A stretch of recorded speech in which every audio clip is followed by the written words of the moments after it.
Hey guys, in today's video, we're talking preseason games. North Melbourne versus Collingwood, and there was a surprise winner. Hope you enjoy.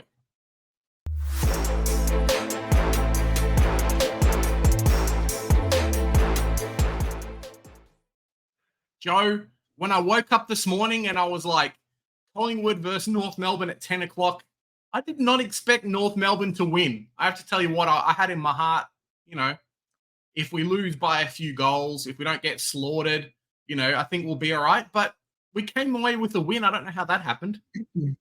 Join in the chorus, and I couldn't go any further than that. My North Melbourne scarf for this episode. That's how buzzed I am, mate. It is. Lap it up. Who knows how many wins are going to come in the season proper? That's true. You absolutely beat the rating previous. Yes, they were missing a bunch of players, but hey, so were you, and you can only beat who's in front of you, and beat them. You did. North Melbourne 15-12, 102 defeated Collingwood on their home deck 10-8, 68. A great performance. We're not really going to talk about the performance. I think in terms of tremendous detail, considering just how many people were missing. But I guess I'll just ask you in a general sense, what have you sort of noticed in that game more so than in previous games when you had other coaches? I guess a lot of it comes down to game plan. So one would be game plan, but then also fitness of the players. So I think we've spoken about off the air, we've spoken about with the coaching staff, things like that the players are getting pushed a lot more to run. Running was definitely a really big feature of the team in the preseason, over the preseason games, but also just over the preseason itself.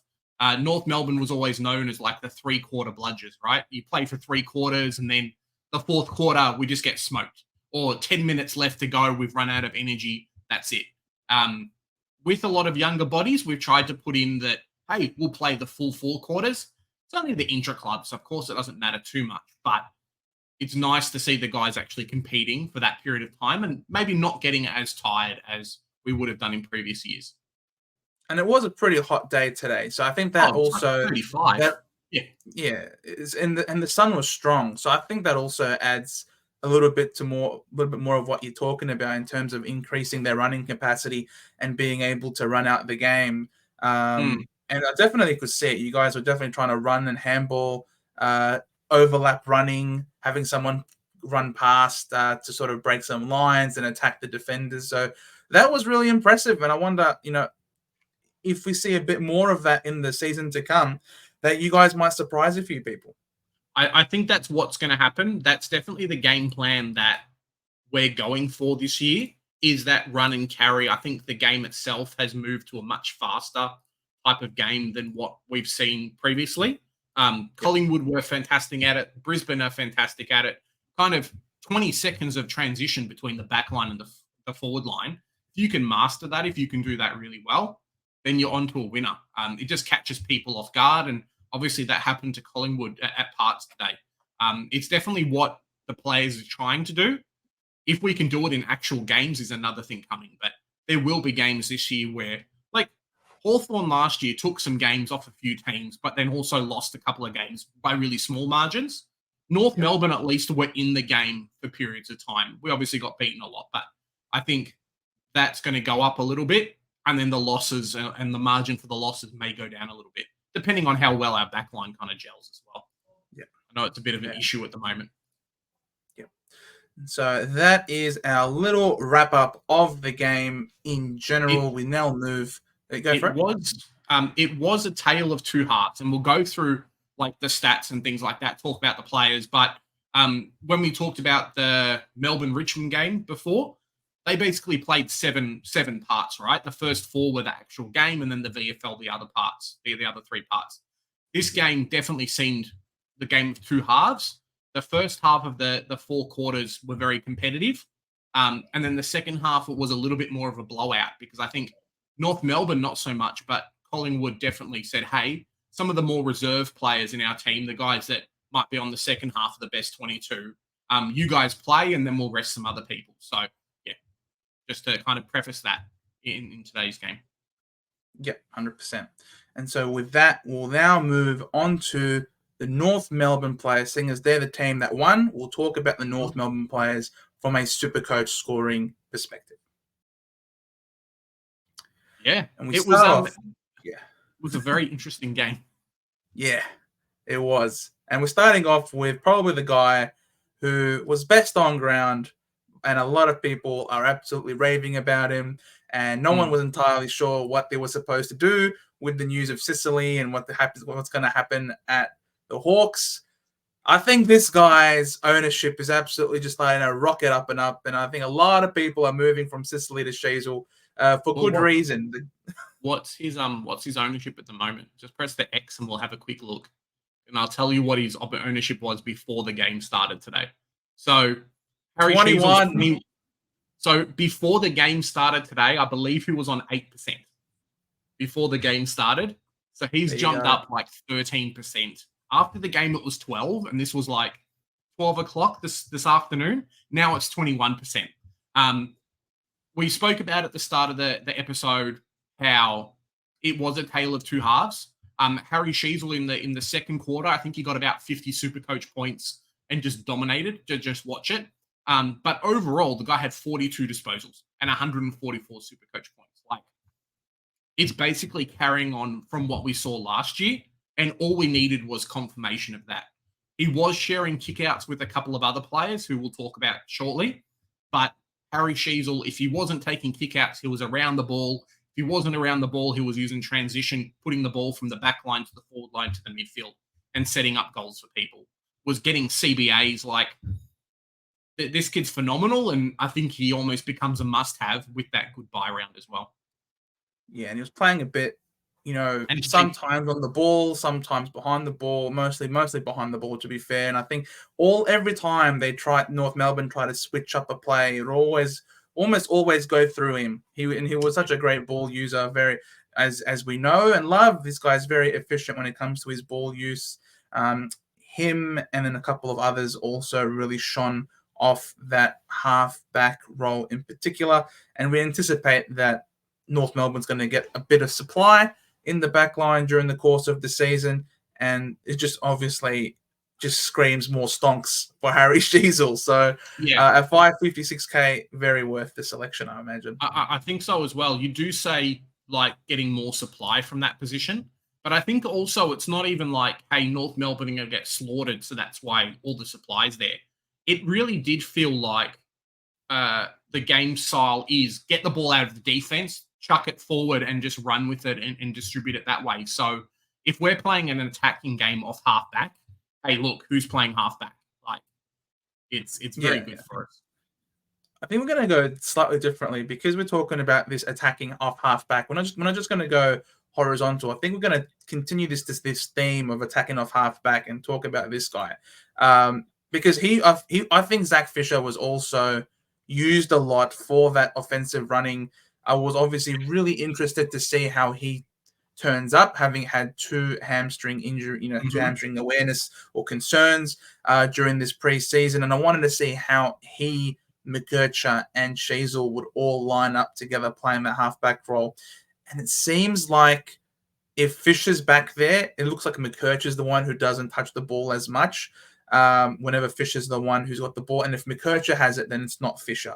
I think it's these two that have the yin and yang, and Sheezel tends to be the more stable of the scorers. Fisher, he had a couple of real bad clangers early on in the game in the first quarter, but when you look at the stats at the end of the day, he actually had a really good one, and he was mostly efficient, which tends to be his biggest, I suppose, knock, which is his disposal use. And he had 15 effective disposals come halftime out of a total of 18. So that's obviously really impressive for someone like him, taking some kick-ins, and he was really aggressive with his runs. Take a kick in, run, present. There was one passenger player. He had 3 disposals in one passage, moving the ball from end to end. So, and it seemed like they were happy to look for him and to dish it off to him. And every time he gave a run and wanted to receive the ball, they were very happy to give the ball to him. So, a few 1-2 actions. You know what, Fisher, he does have a bit of an injury cloud over him, but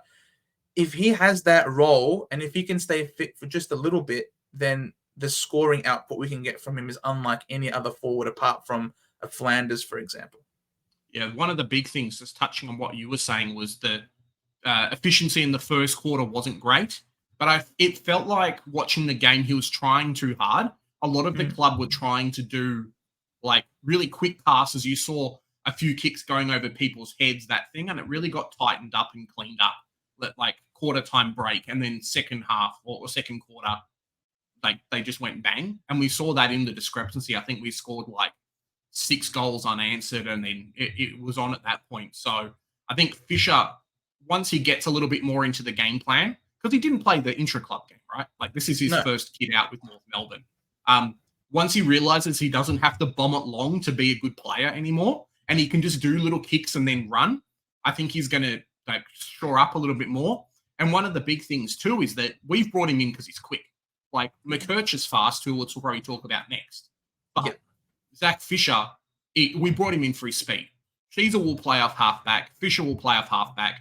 But Fisher and McCurcher, who we'll probably talk about now, they're the two pacey players from that position. They're the ones that are going to run the ball through the halfback, through the wing, multiple lineups, and we saw that in the game. Colby McCurch is a freak, Joe. He's so good. His bullet pass. I told you in the intra-club how good his bullet passing was. He's so good. Like, pick 2, get in my team. Yeah, 100%. Zach Fisher seemed to really be that classic chip and charge sort of approach, like kick the ball and then run after it and receive it. I think Kobe's sort of something similar. And what I also liked is that he wasn't shy to unleash some long passes where he saw that there was space available. Yes.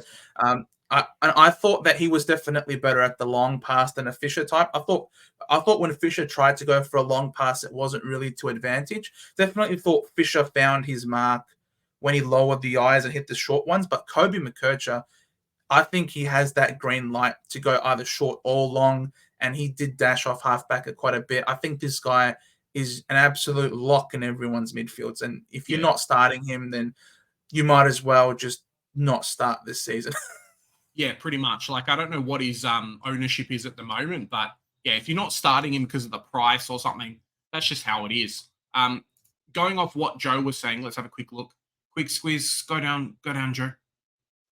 64. That's not high enough. 36% don't have McCurcher in their team. Like, what are you guys doing? I know I'm a North Melbourne fanboy, but come on. One of the things, and I'll just touch on what Joe was saying, is 100% true. McCurcher's vision on field and his ability to pass the ball, similar to a Sheezel. Like, he's quicker than Sheezel, but maybe not as good of a kick. But they both have the game sense to know where to put the ball. So the club's like, yeah, McCurcher, if you want to put it short, no worries. If you see someone open like 40 meters away and you think you can reach them, or put the ball to where they can go pretty easy, like, just go for it. So that's definitely the discrepancy and the difference between him and a Fisher, 100%. Yeah. So those were the 3 very most interesting players playing off halfback, and it looks like all 3 of them can coexist in the same side, which is really exciting for all of us owners. We'll then move, I guess, to the next player, I suppose, in the logical order from here in the back line. Yeah. Tell us what you thought about Callan Dawson's game. I thought he was playing quite well. So him and Toby Pink and Big and Ewan were used as like the 3. We almost had 3 backline keys. Dawson was probably the interceptor versus the other 2, which were more key defenders. And then Goda came in as like a 4th tall in the back line that also intercepted. But Dawson looked great. Definitely had that role. Seems to be a lock in the team at the moment, which is obviously what we wanted. And I think we see from, round 24 when Zeeble was out of the side last year, Dawson came in and played decently well. Like, he's locked himself into a spot because of that. Did take some kickouts as well. So it is something to watch out for. If he's not in the realm, Joe McCurcher was taking kickouts too. Sheezel kickouts, Dawson kickouts, McCurcher kickouts. And I think Zach Fisher took a couple as well. So more depending on if they wanted to move it quick, who was on field in the rotation, that kind of thing. But I'm not sure about picking him in Supercoach, but should be a lock for playing every week if he's fit. I think the other 2 are competing with like a Logan or Aiden Cole when they come back into the team. Mate, it wasn't just him. I even saw a Toby Pink kick out at one stage as well. Mate, I saw a Toby Pink kick out. I think it might have been just the one, but when I saw it, Hmm. I'm like, "Oh, Pink boy on kickouts." Toby, I thought this game he really played very accountable, very Yeah. locked down defense today. He only had like the 3 disposals today as well, so it's very hard to read into that when someone's been given such a very hard negating role. Mhm.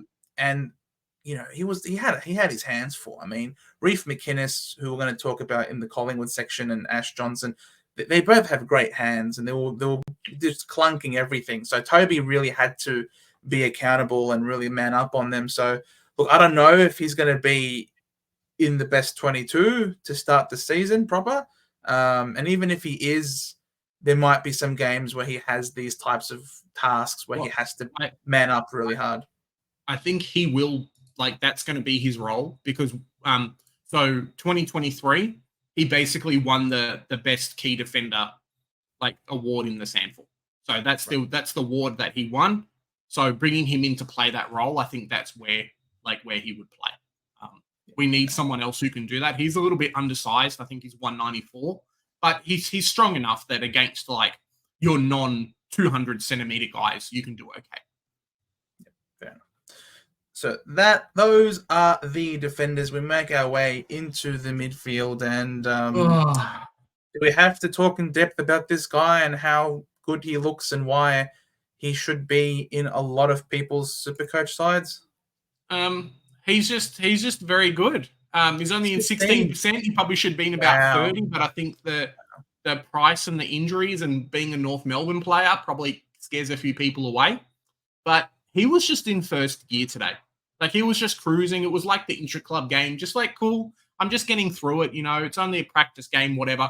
And it's when your good players have that attitude, you're like, hey, stand back. When they look like they don't actually have to practice or like perform to actually do well, we're onto a winner there. So LDU, get him in your team. Good buy round as well, round 12, only sharing with 3 other teams. So yeah, I'm very, very happy. If he can stay fit the whole season, Joe, we're going to win a couple of games this year. It's exciting. Get around him. Get around the North boys and get around What Big did you see Georgie from boy. LDU? Did you see anything like special or anything, or just basically like what I was saying? Yeah, I mean, we saw a lot of the same of what we know of LDU. It didn't look like he was going 100% anyway. I know like some other players, like a Dictate, also we're going to talk about in the Collingwood section, also didn't look like he was going 100%. And that's because they don't need to. At this stage of the game, it's just a practice game. They don't need to go balls to the wall and risk an injury. And you know, LDU has had some injuries in the past, so I'm actually very happy that they're taking a conservative approach and he's reining himself in. Like what they're doing with Georgie Boy, who Yeah, also have massive raps for. He only played the first half, and that's good because when you've got players like, you know, Fisher, LDU, Wardlaw, players who have had injury history, it's great. Manage them. There's no need to risk him now in this preseason game, and he looked amazing. Classic George Wardlaw, so powerful over the ball, just throws his weight around so incredibly well. To think that this guy is still eligible for the Rising Star, it's pretty and funny. with what he's capable of, like it's ridiculous actually. Yeah. So of the mid prices in the midfield, if this guy can stay fit, yeah, you know, he's every chance. I mean, he had nine disposals to halftime before he was subbed out I of the think it was game. even a bit more. I think I read something on Facebook that was like he had something like 15 disposals, 4 tackles, 5 clearances, and something else in 25 minutes of game time. Well, there you So, go. like 25 minutes he's on the field, the guy's already got 13 disposals and 5 tackles and 4. Like, mate, I saw something. So people are saying, oh, he came off in the second half, or at least in the second quarter. There was an interview with him and the club that came out afterwards, and basically was like, yeah, I rolled my ankle like a day before, and we just didn't want anything to happen with it. It was a bit awkward and sore, so I was just like, nah, we're not going to do anything else for the rest of the game. Like, I don't need to do anything. So he just ran a few laps, and then like that was it, really. Yeah. They need to look after this guy Good more. precaution. He is. They need to put this guy in bubble wrap or something. Like we can't have him be rolling ankles and doing soft tissue injuries and things like that. He's too good to be injured all the time. Mm. Speaking of someone who was injured and has been injured all the time, Tristan Cherry, he was wonderful today. Yeah, I was very happy. Unfortunately, it's not going to happen every week that you play Darcy Cameron and Cox, and they'll probably have games where they gang up. Like, I don't know if there was instructions like, hey, just go normal, whatever, doesn't matter too much. But Cherry actually looked all right. Like, I'm really glad that he got through the game. He played the full 4 quarters, basically by himself. Like, CCJ came in and did a little bit of rucking, and I think Biggie did at one point and things like that. It doesn't matter too much, but yeah, very, very happy. The only problem is I don't see him scoring super in Supercoach, and I think versus those bigger ruckmen, he's going to struggle a little bit more. Like your bigger, heavier guys, if you look at Cherry versus like a Mason Cox and a Darcy Cameron, they're all 3 of them that slender type of ruck. But put him against a Sean Darcy or an Oscar McInerney or heck, even Max Scorn with the extra reach, and it's going to be an interesting story. I would love to pick him in Supercoach, North Melbourne player, whatever, but I just think Brody Grundy's better for the price. Like, you know what you're going to get out of him versus, like, Cherry, you're probably not getting more than a 90 to 100 score, if that, out of him. Fair enough. Played the whole game, so I'm very happy. Yeah, played the whole game, and I was going to ask you, should I go back to my old strategy of having Cherry in the ruck? Guess you told me no, so I'll take your word for it. Don't hurt yourself. I won't. We then moved to Tom Powell, who had a ripping game in the midfield today, featured in a lot of CBAs. So that was really promising. His price point is interesting at 312,000. I actually don't mind him as a selection over someone like a Fife, who I know is going to get injured and heavily managed. Whereas a Powell, he's a little bit more expensive, but if he's going to be playing on the ball that much and finding the ball quite a bit with good disposal efficiency, I think he had 16 of his 17 disposals were effective with today in the first half. More than that, yeah. In the first half, specifically in the first half. So I only watched the first half of the game where it was, I suppose, semi-serious, and then didn't really watch the second half. But I really enjoyed this guy's game. Yeah, me too. And it's an interesting time because him and Lazaro, who we'll talk about later, they're at the right age where they need to step up this year. They're both in contract year. They've both been around the mark, played some games, been VFL, that kind of thing. And I think there's some real chance that our midfield could feature both at times, and they'll rotate through the forward line and the back line. So looking at his stats on Facebook, right, he did have, like, as you say, that many disposals in the first half, but overall, 32 disposals, 28 effective disposals, and 6 clearances. Like, this guy had a good game overall. And similar to what I was saying about the intra-club and Lazaro, the best thing is that his performance now compounds him into playing similar role in the second intra-club game versus the Saints. So it's only building on the form. If you can keep that for the whole season, bloody fantastic. But it's a watch and see for me in Supercoach. I hope it works out, Joe. I really do. I hope North Melbourne just has this gun midfield that is going to last for the next 10 years with all these guys who we almost traded, but we kept. But it's a big wait and see.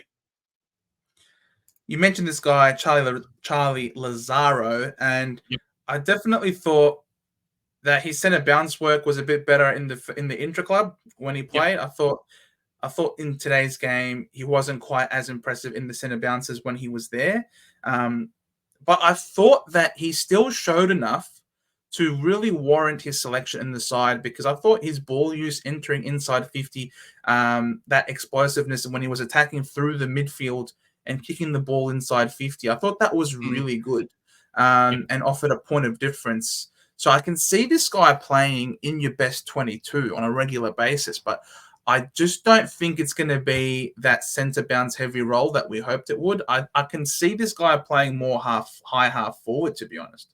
Yeah, and I think that's where he was being flagged a little bit in the first game as well, in the intra-club game. But obviously you have one team playing the other team, right? So there's more opportunities for everyone to play mid.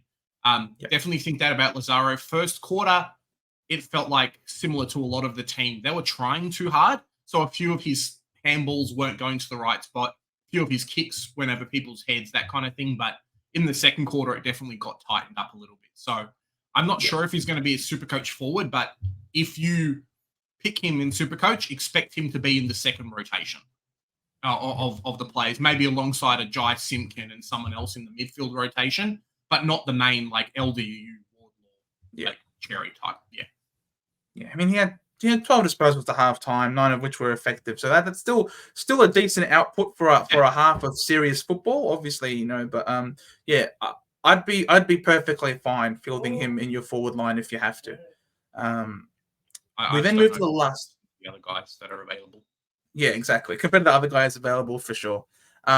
Last player from North Melbourne.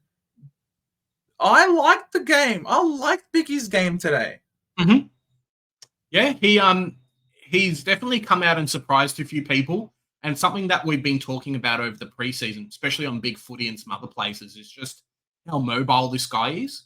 Like, I'm not sure if it was a Richmond like giving him away for more opportunity. They knew that their backline maybe didn't have a spot for him, even though maybe it does now with Bolter going forward and a few other things moving around. But he's surprisingly big, and he looks skinnier on feel, but he almost weighs like the same as a Stephen May, for example, and a few of these other players. So like 199 centimeters around that mark, like 93, 94 kegs. It's just that he's just really slender. So it allows him to be mobile. He was taking kickouts at points as well, being kind of similar to a Pink as being an accountable player, but pushed further up the ground versus a Pink that was majority in the back line. Yeah, and he took some great marks, and he's quite a bit of an aerialist as well. So he's great overhead, and he had like 7 disposals to half time. Didn't fluff around with it. He hit his targets. I really liked Biggie's game, to be honest. I was tempting to have him in my forward line on the bench if the other forward options weren't great, and if I wanted someone a bit cheap without breaking the bank, like for example, for a Wilson, for example. I liked what I saw from this guy, to be honest. He could find himself on my forward bench if I'm not a big fan of what I see from the other practice games for the other rookies. Like if I think like a Laurie, for example, isn't playing best 22, or if a Wilson's not playing best 22, I like Biggie's game. He could be on the bench for me. Yeah. It really just depends because like I was saying at the start, I think Dawson's locked in. What happens with Pink and Ewan when Aiden Cole comes back is probably a bit of a sketch at the moment. Fair enough. And that was our discussion of the North Melbourne players. Stay tuned. We now talk about the Collingwood ones. And now we make our way to Collingwood, of course, keeping in mind, as we sort of flagged a bit earlier on in the episode, that Collingwood were missing a slew of really important premiership players from their team. Obviously, you got people like Scott Pendlebury, he was out of the side. Steele Sidebottom was out of the side. Jeremy Howe was out. Jack Crisp, Tom Mitchell, Braden Maynard, Jamie Elliott, who was playing off half-back in the injury club, crazy enough, Darcy Moore, and Brody Myercheck. So a lot of important pillars. And you forgot one other key premiership player as well, Joe. No Taylor Adams. He wasn't playing either. He wasn't in the premiership side, unfortunately, and that's why he's off to the Swans. But jokes aside, those guys are out, which obviously means that these players that we're going to talk about, you got to take their performances with a pinch of salt and recognize that just because they might have looked okay doesn't necessarily mean that they've got their spot safe in the side when all these players come back. Yeah, I really hope that in the second game that they have, and in round 0 as well, that they actually play a few more of their senior guys alongside the rookies so that we know, hey, who's going to be best 22 or not. A lot of these guys were playing each other for spots, but also, hey, they were playing the senior players for spots too. Correct.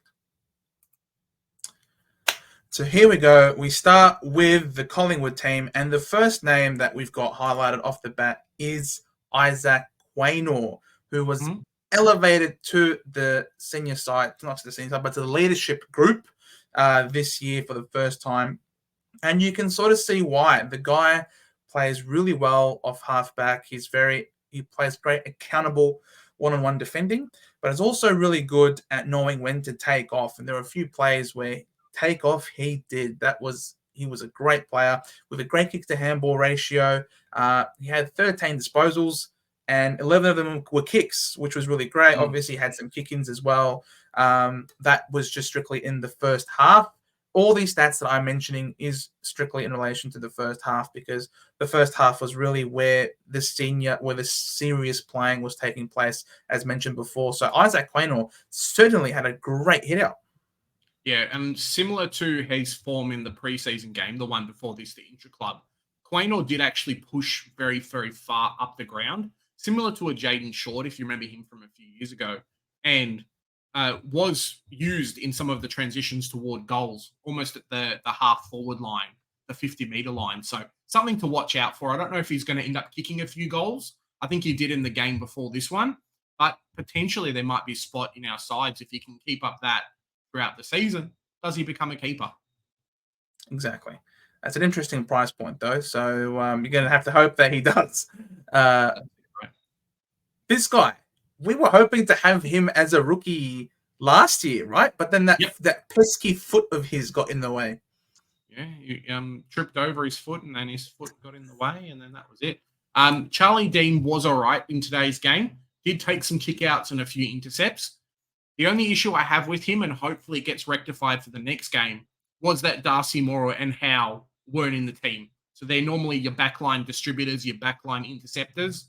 It's going to really take for us to see, hey, how does he line up when those players are in the team? But chuck him on your watch list for next week and round 0. Yep, exactly. That's the benefit that we've got from Collingwood that we didn't have about North Melbourne, why we were sort of really looking into North a lot. North don't play round 0, don't play opening round, whereas these guys do. So gives us a great opportunity to look into them as we get to look at this man as well. I sort of have an opinion on how he played, but I'll let you go first. What did you think of Nick Dacos's game? I think he didn't try very hard. That's kind of the opinion that I had. It happened a little bit in the intra-club game too. I don't know if he's just like, I don't think he's carrying anything, but I just doesn't seem like he's trying as hard. Maybe because he knows the opposition aren't as good, or he's missing out on a few other players. Obviously in the intra-club, half of the players are on one team and half on the other. So he's not stuck with some of the guys, but it felt like in this game as well that some people are saying he didn't get him out of first gear and was doing things and whatever, but it just felt like he was absent for a period of time. Is that what you're feeling as well? I did not like Nick Dacos's game today. I did not like it.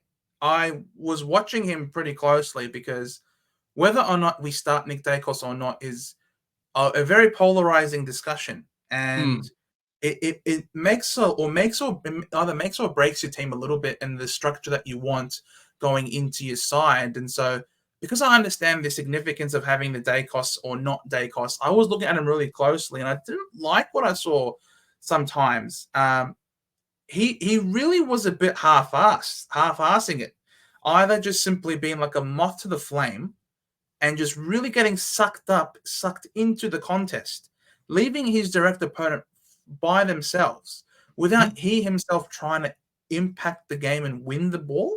So so the contest is here. He will sort of leave his opponent and sort of just wait here, hoping to receive the ball from someone, as opposed to if you're leaving your direct opponent, impact, win the ball. But that's not what he did.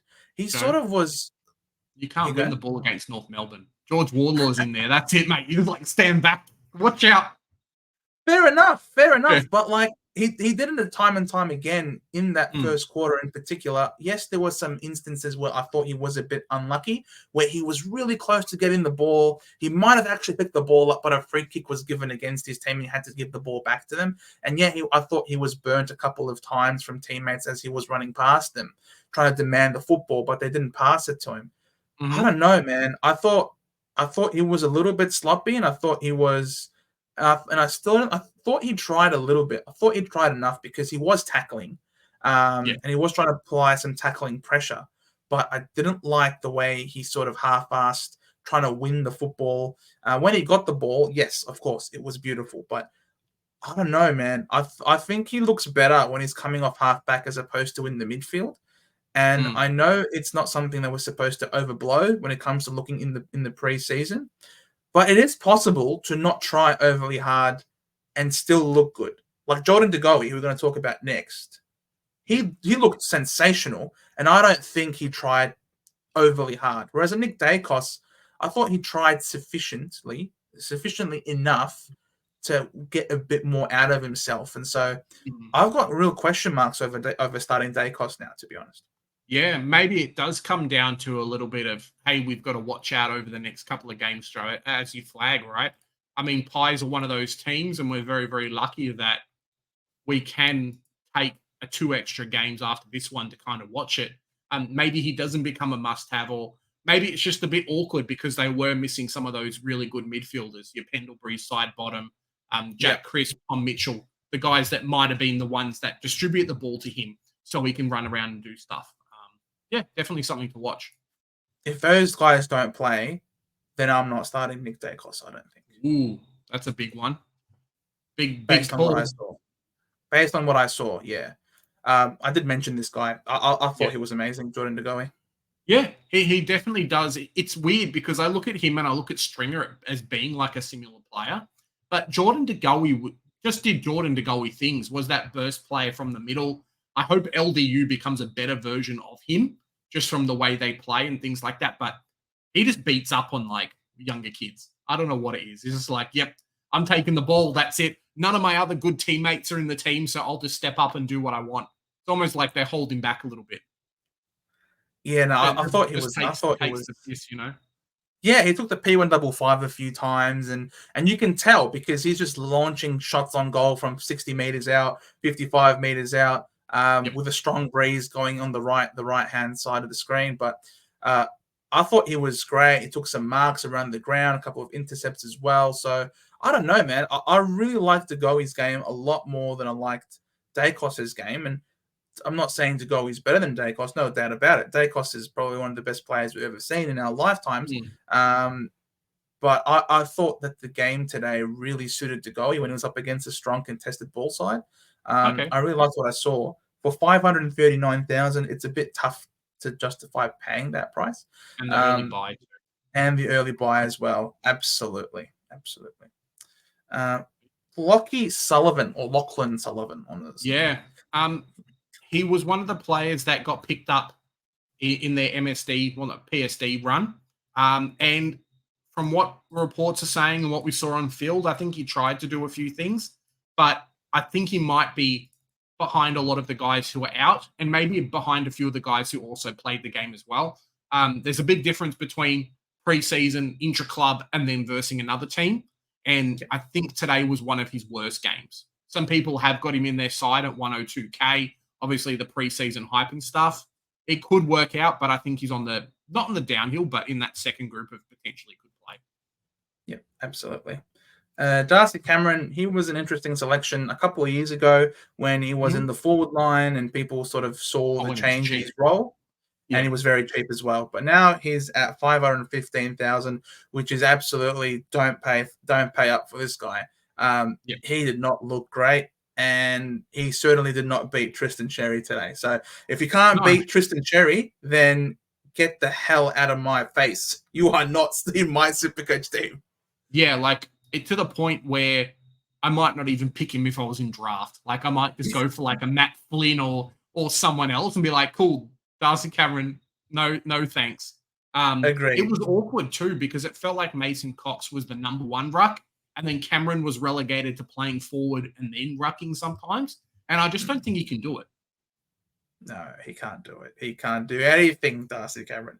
We get to Bo McCreary, who we thought, I don't know, I thought we'd see a bit more out of him playing in the midfield. Yeah, it was weird. He had been flagged for more of a midfield role, and it seemed like in the preseason, like in the intra-club game, there were definitely spurts of that happening, but today it just wasn't there, Joe. No, I think he just got beat by a better midfielder. I think without those extra players, those guns in there who win the ball at the cold face, this guy likes to use his speed and his run away from the stoppage, I imagine. So he had his hands full, and I don't think he got to play the style of game that he wanted to play. Obviously, it might be a different picture with a full complement, obviously, in the side, then his strengths might shine. Bit bigger ground too, where he can actually run and do stuff. They played at AIA Stadium, I think, today, and it's quite small. So a few of these guys they just got swamped. Ash Johnson, we've got here next to Kruger, next to Yep. McInnes, because these three guys I think are really fighting for that spot to replace McStay, and they're all showing incredible signs. I actually think I got Kruger and McInnes ahead of Johnson. I think Johnson. I'll talk about him now quickly before letting you talk about someone else. I just thought this guy. He took the mark in front of the goals, but he just seemed lazy, and his execution in front of the big sticks was really poor at times. Like, there was that one hook shot, that one snap that he had right in front of goal, and it was like, bro, like newborn Bambi probably could have made better contact than you. Like, honestly. Yeah. No, it's pretty funny. I agree with that. I think Kruger's probably the head the most, and it's fantastic because he's forward ruck. We might actually get a playing forward ruck. The only issue is that when they play Cox and Cameron, sorry, I almost forgot. When they play Cox and Cameron, he does get relegated to more of a forward role. So maybe he doesn't get as much scoring as what we wanted. And his disposal efficiency, his shots at goal really have something to be warranted, right? They're terrible. I think he needs to go back and practice some more. It's really the only thing that's holding him back. He can mark. He's big enough. He can relieve in the ruck. It's fantastic. But, yeah, out of those three, I think Kruger's first. I think McGuinness and Johnson, as you say, if they're looking for a pure forward, maybe Johnson gets a little bit more of a look in. But Kruger showed enough in the intra-club game as the best of the three, and then now has probably itched it out a tiny bit. Wait till the next couple of two to see where they play. I hear you. But I think in terms of pure forward, I like Reef's game more than Johnson's game. I think. Okay. I think I loved Reef. His ability to lead was great. He was also great overhead when he had to fly for a mark. Top of the goal square, that was sensational. Great aerial leap and looked really stable. And I think he certainly made more of his opportunities than than a Johnson did. I think McInnes took some harder marks close to the boundary and then did the unselfish thing of centering inside to Johnson, who had the simplest shot and then sort of choked it up a couple of times. Yeah. I liked Reeves' game, honestly, and I really hope Collingwood see it as well. This guy could well and truly be a decent F8, I think, option, because he hasn't put a foot wrong in the intra-club and then here. I think he kicked 4 goals in the intra-club before coming to this game as well. So I think Reef's putting together a sensational preseason, as is this last guy to talk about, Big J. Yeah. Some other people have said his performances today were a little bit lackluster, and I have to agree a little bit. McRae, I think, is fighting for a spot versus some other people. Pat Lipinski for one, and Reef again, depending on where they want to play, as kind of a high half forward midfield hybrid type player. Yes, he dominated in the intra-club, but it goes back to what we were saying with North Melbourne and Lazaro, right? When you're playing an intra-club, it's half the midfielders versus half the other midfielders, so there's a lot more opportunity. I think that's where McRae's heading. There was a bit of warning signs for me today. If it carries over to the preseason, definitely one to watch, as maybe not putting your team. I mean, he did kick a ripper goal. I think yeah, he seems to shine in the first quarter. I know in the intra-club, it was the first quarter where he tore it up. And then today as well, his first quarter was his best. Maybe it's a tank issue as well, that he's unable to sustain it for the whole game. But he's one to definitely keep an eye on, especially because a lot of people have got him in their forward lines. I mean, I'm pretty sure his ownership just continues to rise throughout this preseason. He's still only 4%. Oh, okay. Are you talking about Reef or Finley Sorry, McRae? Finn. Finn's at 41%, so almost half the comp has got him. It's because he's cheap and he looks like he's going to play. So if that settles down and he doesn't get named round 1, see you later, mate. And with that, guys, was our in-depth breakdown of the Collingwood versus North Melbourne preseason practice game that took place at AIA Stadium today, this 21st of February 2024, where North Melbourne got the dub in very fine fashion. Yeah, I'm very, very happy. Either it's only early warning, like early signs, but sky's the limit with this team, Joe. Guys, if you like what you see, smash that sub button. If you don't like what you see, let us know down in the comments. Hey, you missed out on my favorite player. Why are you talking shit about McRae? Let us know. Absolutely, guys. Make sure you subscribe and drop us a like if you liked it. Hit that notification bell to make sure you don't miss out on all the content that we are pumping out on a regular basis. This video has come out a little bit later in the evening. We have had something on tonight, but you guys know us by now. Where we can, we're definitely trying to get as much content out there, and we absolutely love the engagement that we're getting on all of these videos. And there's 7 more preseason club games this week. We're going to cover them all. It's going to be mad. If you haven't already, check out our Supercoach League video. You guys can win 3 amazing prizes. There's a jersey. There's 2 tickets to an AFL game or an AFL voucher. It's all free. Check out the description. The video will be in there. And free is good. So make sure you guys, love free stuff. And remember, guys, here at the Centre Bounce, we do the hard work so that you guys don't have to. Bye for now.